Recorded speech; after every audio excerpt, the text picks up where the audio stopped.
Hey guys, today I'm going to tell you how to enable Siri only for my voice.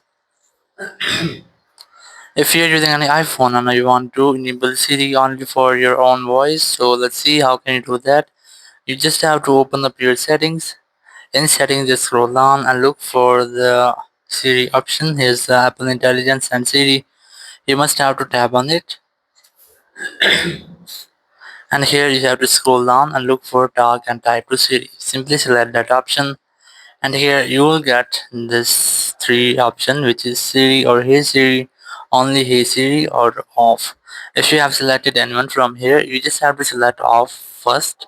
Once you have selected off, simply select any option from here. For example, I'm going to select the second one, and here you have to set up Hey Siri. So select continue, and here you have to read this aloud, which is on your screen.